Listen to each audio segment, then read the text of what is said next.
Hello, everybody. My name's Scott McArthur, and thank you very much for tuning in to Artifact Live, where we look at the art and the science of storytelling.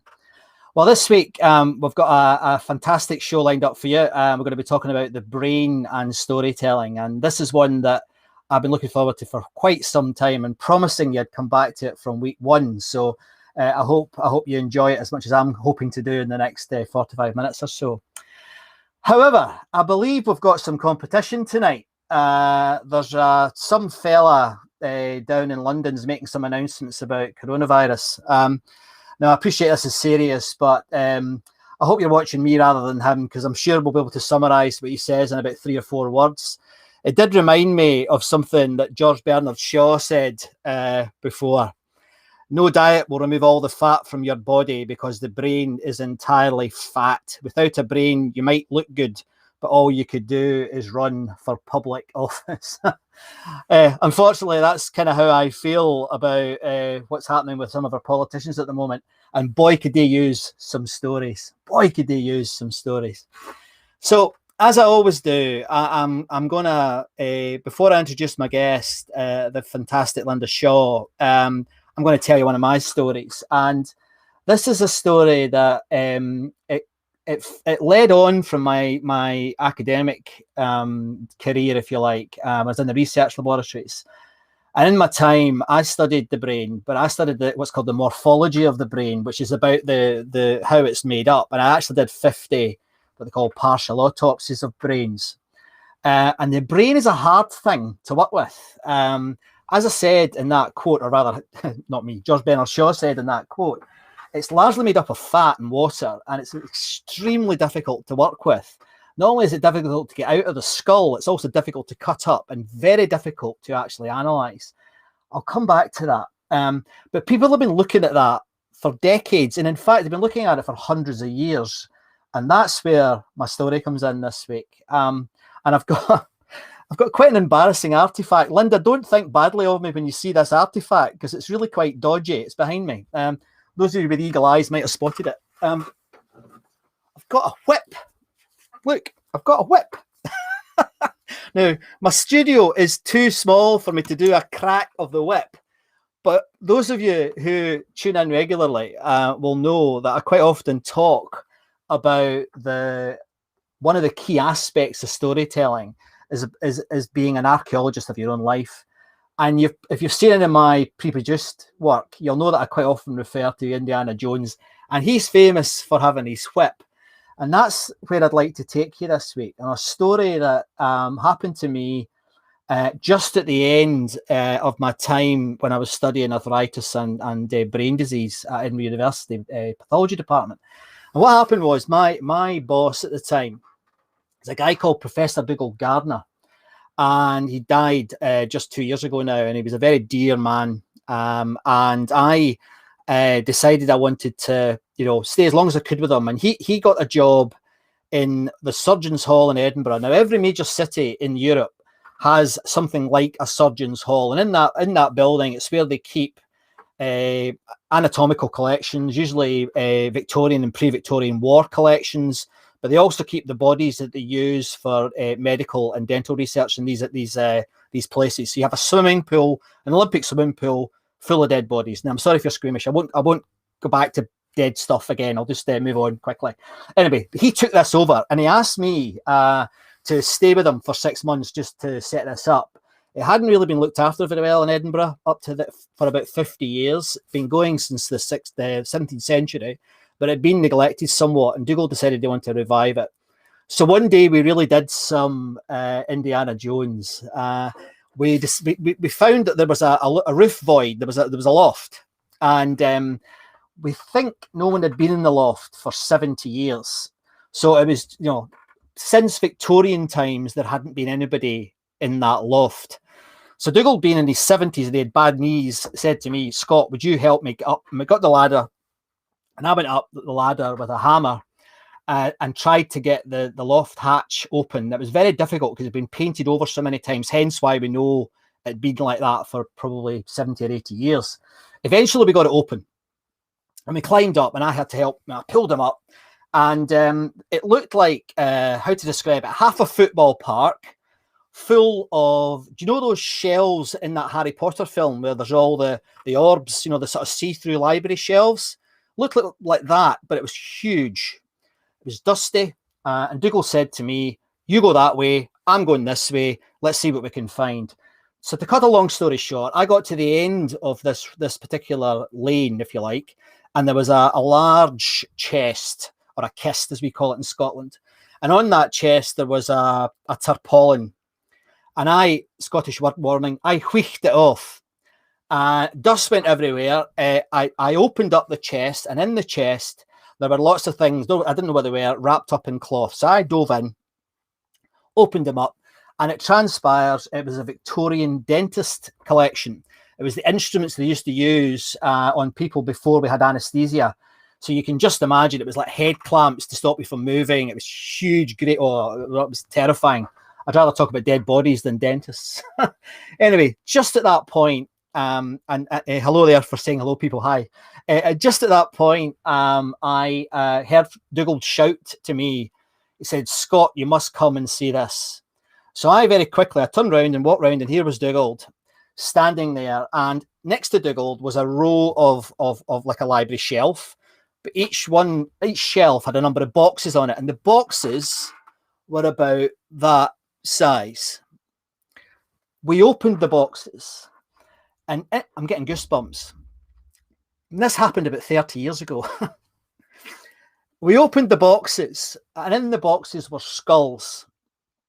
And each skull had a number of points that had ink on them. And we very quickly determined that there was some sort of scientific experimentation going on here. So we stopped, and we had to call the department to let them know we'd found human remains, and that went on. It turned out that this was a collection of, wait for it, 400 skulls that had been used in experiments into the workings of the human brain.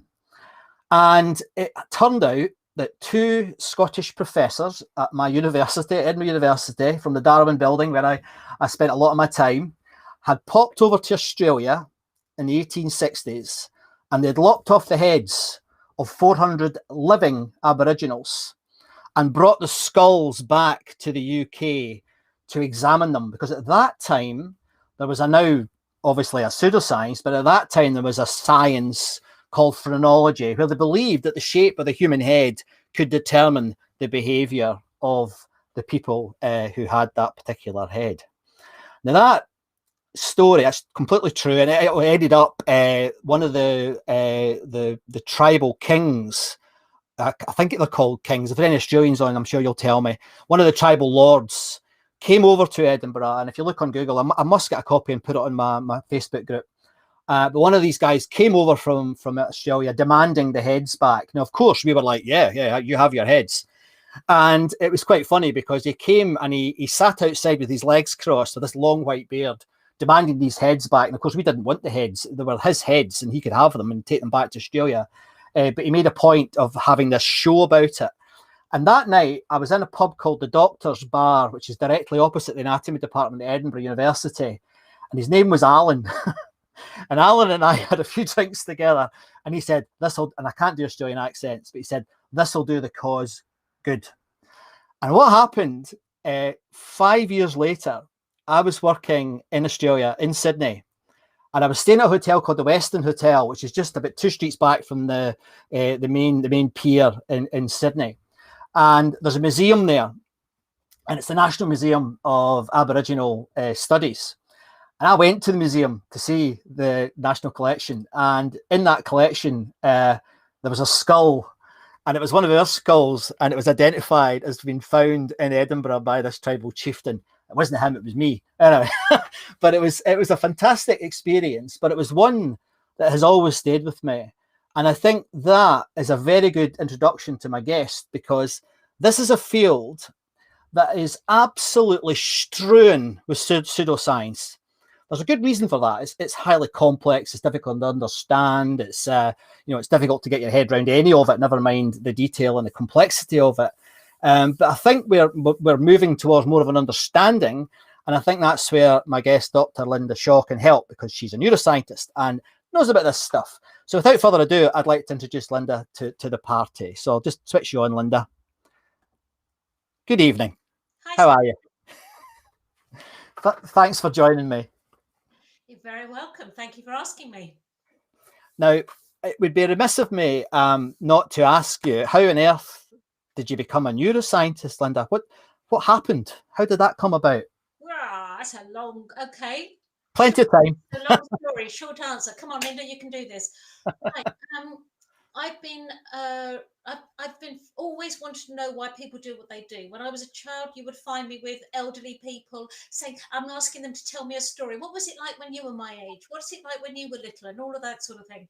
And I've been reading about consciousness since I was 14 years old, because I've always wanted to understand why people do what they do, especially different cultures. So I then became a travel junkie, and I've been all sorts of mad places, trying to get involved with the indigenous peoples and just being really quite nosy, I suppose. I'm just in the nicest possible way, and that's how I've been driven all my life. But it was when I actually went to university for my first degree as a mature student. Right. And I only wanted to study social anthropology because that's what the travel and the intrigue did for me. I wanted to understand so much. Right. And I had small children, so I couldn't go anywhere in the UK for university. I had to go locally because of looking after them and getting them to school and so on. So the local university to me, they only would let me study social anthropology with another subject. Right. So I, by default, studied psychology. I didn't want to study it, but I did. Anyway, halfway through the course, it transpired that social anthropology is so hard. Yes. It's about life. It is so complicated, and I'm a what if, yes, but person. So my 2,000 word essays in those days would end up as 20,000 words, and I would stay up for 3 nights, 4 nights, just stripping out the words. It was a nightmare. So I decided, I got my honours degree in psychology and social anthropology, but then I went on to do a master's in psychology. Right. And whilst I was doing my master's, my professor, who's looking after me, I discovered in very, very small print in his profile on the university website was consciousness. Now, this man is brilliant. He's a neurophysicist of vision. He's absolutely brilliant. But just so, even if he's got a hobby, he's going to be an expert overnight. Yeah. So I went up to Michael and I said, would you mind supervising PhD for me? I want to understand a bit more about unconscious processing of emotion. And he said, lovely. So that's it. Right. Okay. Just because of this same thread throughout my life has always been there. And at school, my best topics were biology and English. And it's funny, sometimes I think we change, and then sometimes I think, well, maybe we don't really, not.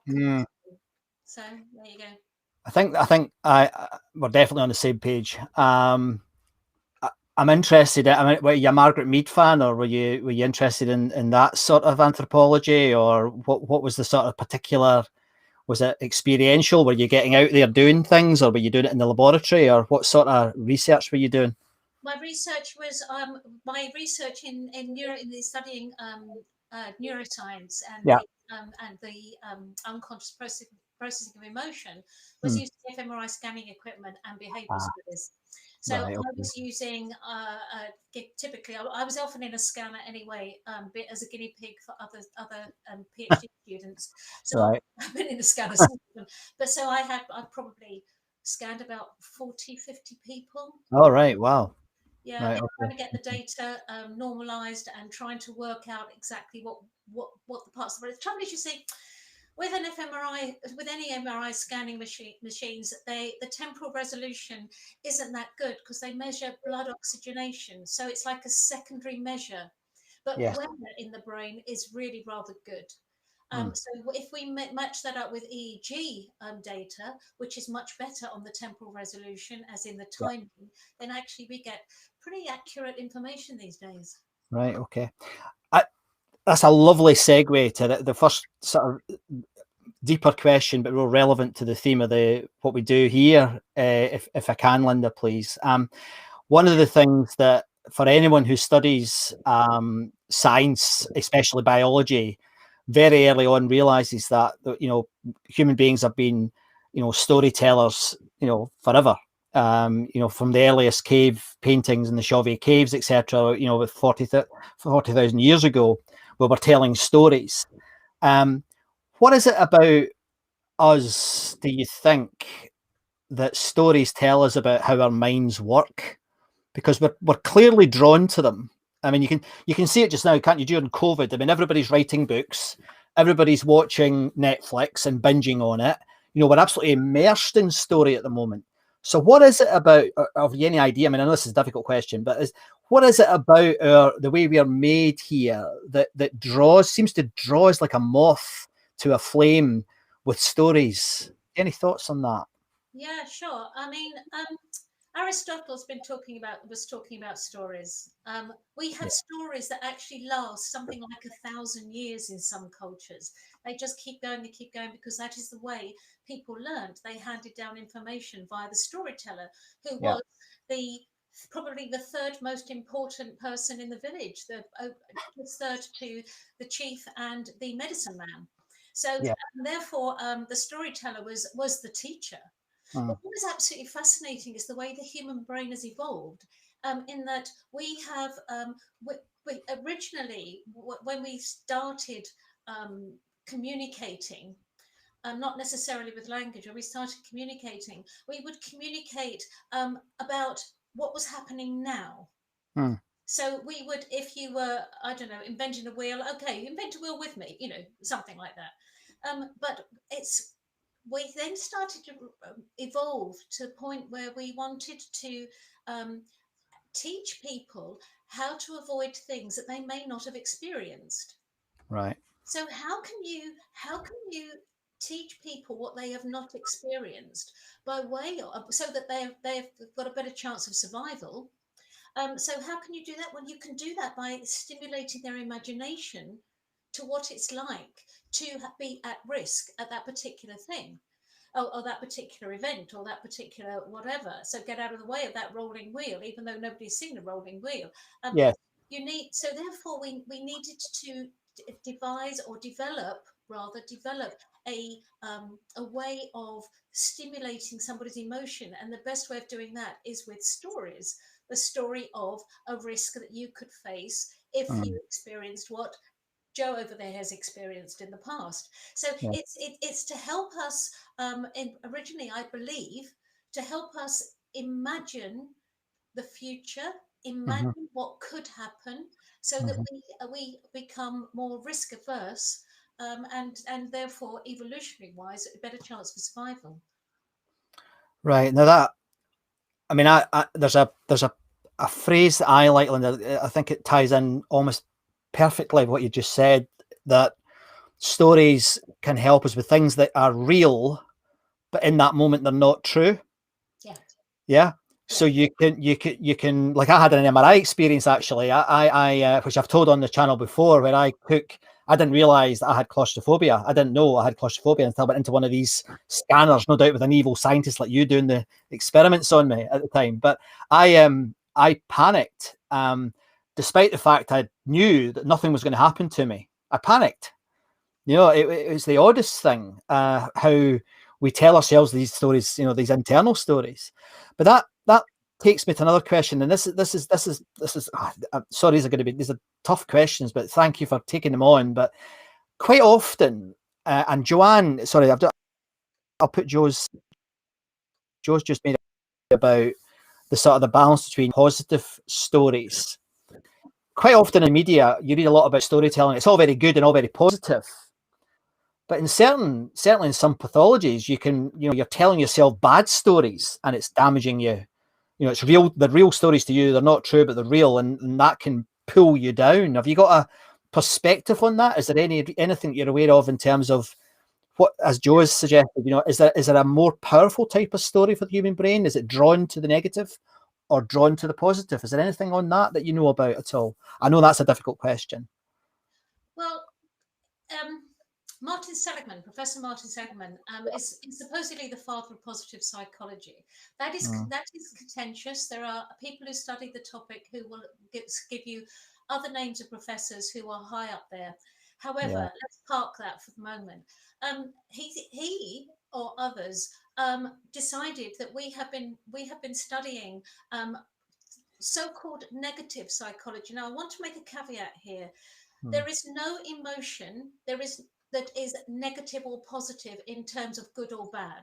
Okay.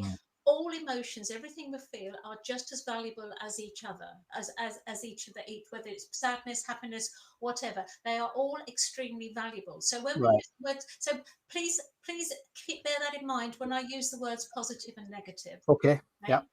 So if you are before positive psychology became a mainstream faction of psychology, if you take it that we were actually studying negative psychology and the sad and the angry and all of those disgust and all of those other emotions, partly because of our survival.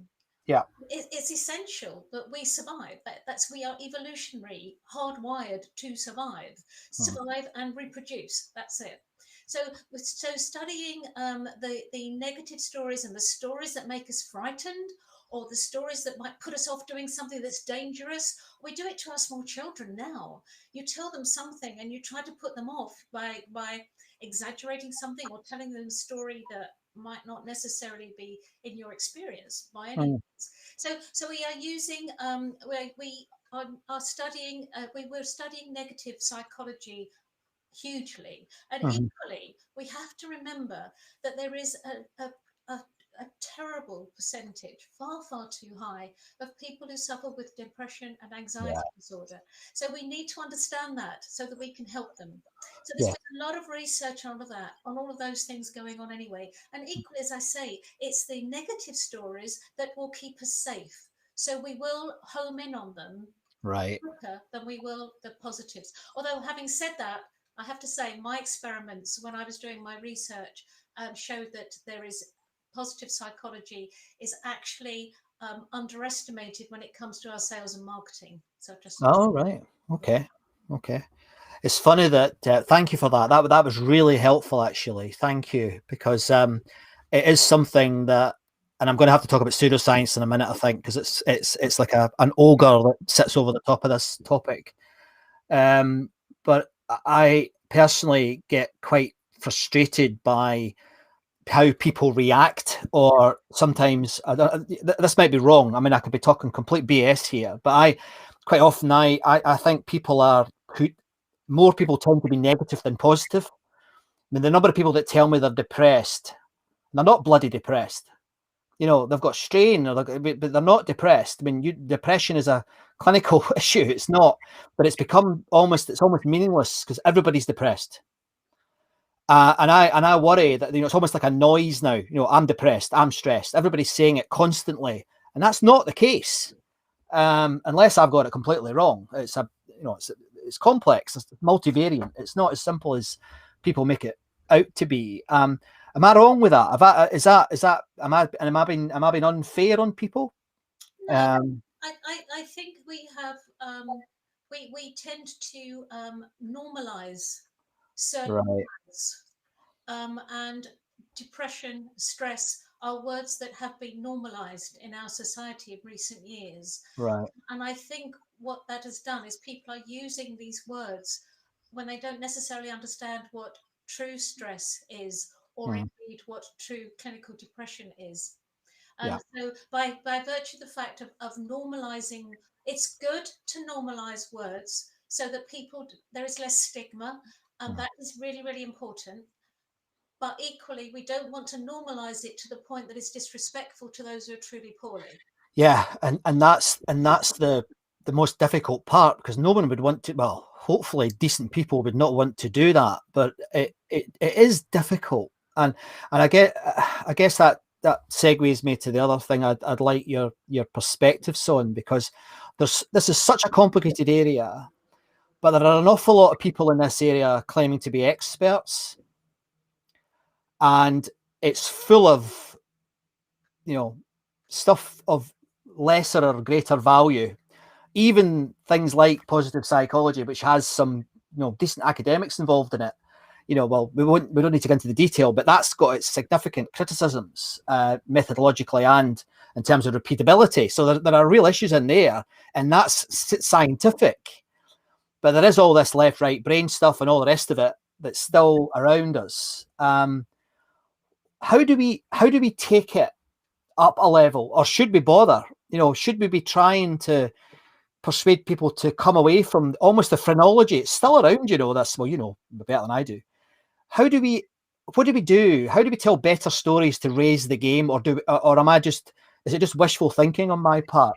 No, it's not. The trouble is neuroscience has become a very sexy topic. Yeah. Everybody wants to talk about how many, something about the brain. And I hear people in their work, they are putting in a bit of neuroscience. Yeah. Correct. As if it's like, oh my goodness, I know a bit about neuroscience, but in actual fact, it's not adding any value to their message. It's like, don't do it. Yeah. Do it unless it's truly doing. So basically, personally, I've got some. I'm training people on neuroscience, on all accredited by the British Psychological Society, and I run courses for people who want to understand neuroscience and use it correctly.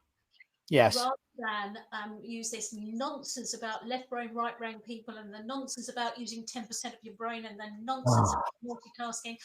Oh, the list goes on, and it makes me really angry. But that I can't be angry because that's pointless. So I'm trying to do something about it in a little tiny way. That's how. I was speaking. Remember when we used to speak on stages, Lynda? And I was speaking at the Chartered Institute of Personnel Development annual conference 2 years ago, and there was 1,000 people there in front of me, and I was basically having a bit of a go at some of this stuff, learning styles and change curves and all this stuff that has never been in, never mind is true. And I got a standing ovation, right? But that's not the best bit. The best bit was when you went out into the hall where all the vendors were, all the vendors were selling that bullshit. And the people that gave me a standing ovation were buying that bullshit. It's one of the reasons why I stopped being an HR director, because I couldn't get my head around, the nonsense in that space. It's very difficult, but there's a lot of good people in there, and I'm not having to go at the individuals. They're good, solid people, but they're grabbing for something to give them as if it makes them sound. Just admitting that they don't know the answer is much more powerful for me, but it doesn't seem to work in business. Have you got a view on? I mean, you said earlier your research showed there wasn't enough storytelling in the selling world. So is there a link there maybe you could make? Well, I actually think it's not just a problem for neuroscience. I think it's a problem for a lot of disciplines, because we are now saturated with so much information that it's like becomes to a penny. It's cheapened because we have got so much of it, and we can't. But equally, we can't access it. Because you try and Google something or whatever, which is everybody's go-to, and they'd rather listen to Fred down the pub in the good old days when we could go to the pub, or John Smith who's on Facebook. Yeah. So I think we're in an age where misinformation is becoming or has become a norm, right? And people just spew this stuff because they want to be seen as being experts in something. Whereas in actual fact, if they've just stepped back and thought about what they are truly experts in and develop that more, we'd all be much better off. And in terms of, I mean, one of my heroes, one of the, I would argue the greatest communicator of science ever, Carl Sagan, he tried to come up with a way to help people with this. He called it a baloney detection kit, so that you could try and spot bullshit. And it helps. I don't know if you've read it, but it helps a bit. But how is there a way that you would advise? How would you say to people, look, if you want to check something out to see if it's actually likely to be real, and I'm deliberately not using the word true, people who are watching this, because that's not a word that's used in science. Even the word facts is rarely used in science. But is there advice you could give people to say, if you're looking for something in this area, given it's so complex, how are they best to proceed as an amateur? How are they best to, take the better path? If somebody is not is want to know something outside of their own discipline, Yeah. I strongly suggest that whatever it is you read, you then try to search for the original source. So Yeah. if you're looking at an article by online or something, have a look to see if they've referenced anybody. Once Right. they've referenced somebody, go search the reference. And Yes. then search their references in that as well, Yeah. until you have got to the original piece of research that is what you really want to know. Now I know that's a faff, and I know that's not instant because we live in the No. instant society now, but tough. This is the way to do it if you really want to do it properly. Is Right. you've got to find the original source and the original, because the thing is, everybody will interpret that original research. They will interpret as a scientist has their work published, all hell breaks loose because it goes in the popular Yeah. press. If Yeah. it's sexy enough, it Yeah. goes in the popular press, and then somebody will go along, oh, hang on a moment, I can sell my products on the back of that. Oh, hang on a moment, I can sell my services on the back of that. Oh, hang on a minute. And equally, there's no bad intention there, but No.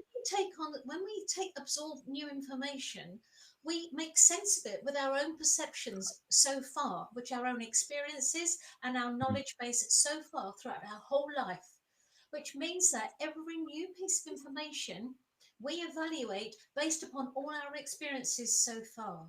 Yeah. It means that everything we think is unique to Yes. only us. Oh, Perception that's been is nice. unique to only us. That's our only personal reality, is our personal perception.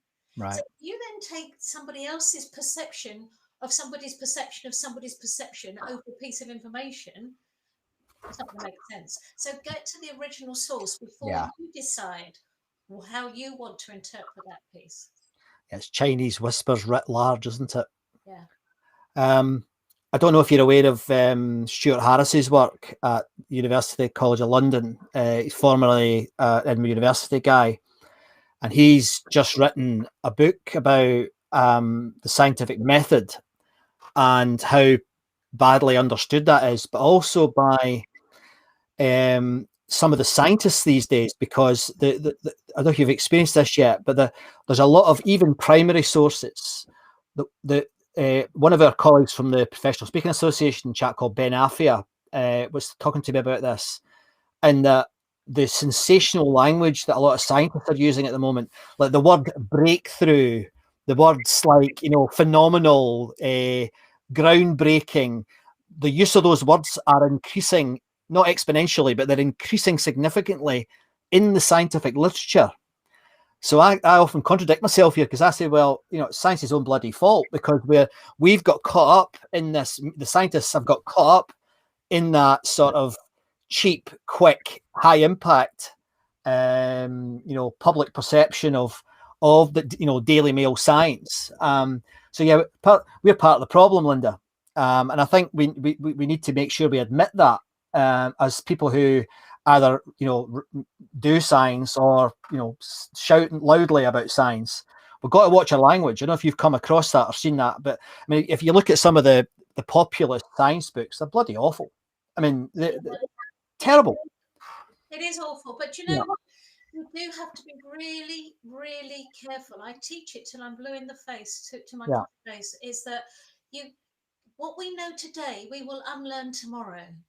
Yes. Okay? Yeah.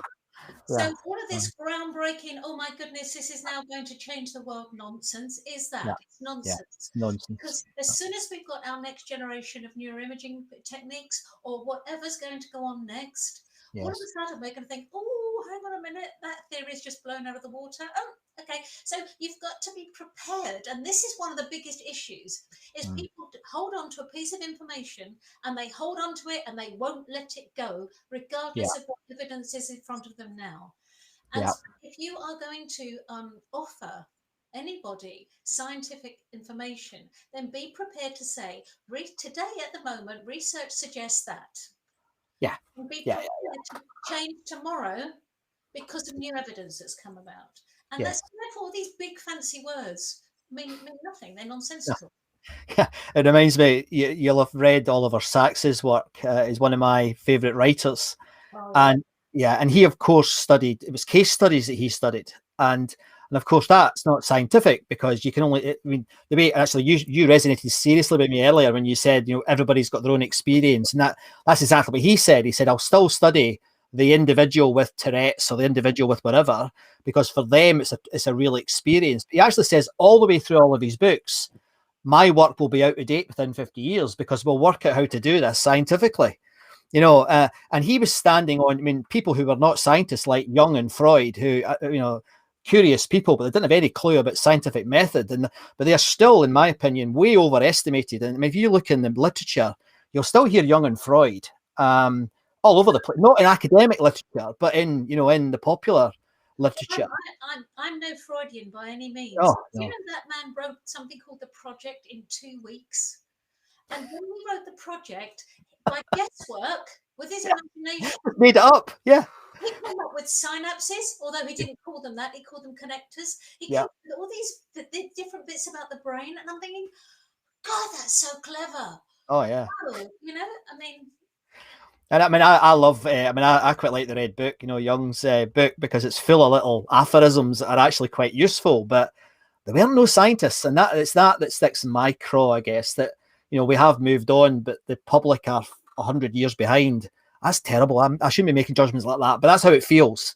And when you see, I mean, I know friends of mine are working in this space, who are in the sort of the neurology side of it, they're actually practicing. And they get so frustrated with people coming in with preconceived concepts about how these things work, and they don't know how they work. Never mind the public.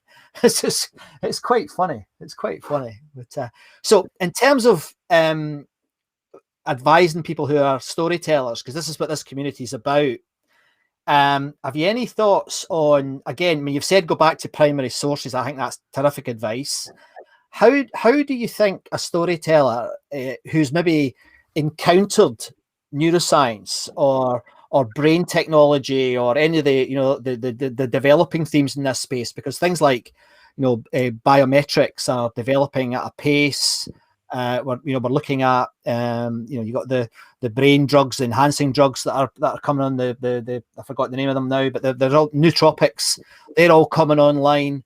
How on earth do people do the right thing by this? Because for me, there aren't any storytellers, Lynda. Well, there's you, but there aren't many storytellers in this space that are actually helping me understand it. How do we? What did they do? What did they do? if you're going to try to give information across to people that is all factual, you're just going to be stimulating Broca's area and Wernicke's area in the brain, which is all about speech production and speech composition.